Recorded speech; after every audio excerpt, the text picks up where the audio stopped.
Hi guys! For today's video ay magninilupak naman tayo. Eto nga at nagtiba na naman kami na itong sagi. Tingnan nyo naman guys, para ang pagluluyat naman na itong gagamitin naming sagi. May laman kaya ito? Baka hangin lang laman ito.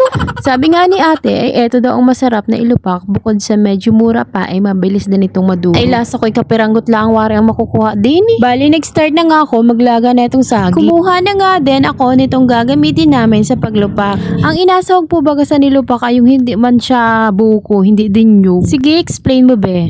Yung ang tawag baga dito sa amin sa Mindoro ay bingi. Sabi nga ni kuya, malalaman mo daw na bingi yung buko pag tinanong mo daw at hindi sumagot. Ay nakailang tanong na nga ako doon sa buko kung bingi siya ay hindi sumasagot. Ay di sa sobrang galit ko, pinagtataga ko man din.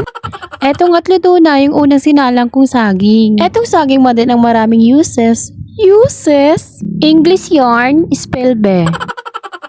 Eto nga yung bingi na gagamitin namin. Nilagyan na namin ng asukal at saka asin. Masarap daw yun kasi naglalaban yung lasa. Ay gusto yata pagsuntukin yung asukal at asin. Baka isipin nyo po ay pati ibalat ay nalupak namin. Panglinis lamang po yun.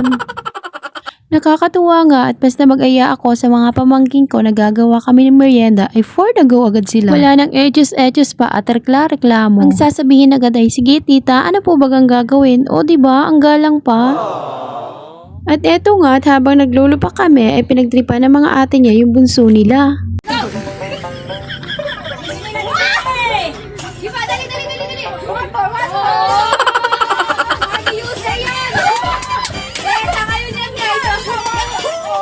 Pro player yan! Sino ba naman kasing hindi magmamadali sa pagbalat? Eh sobrang init kaya nung saging.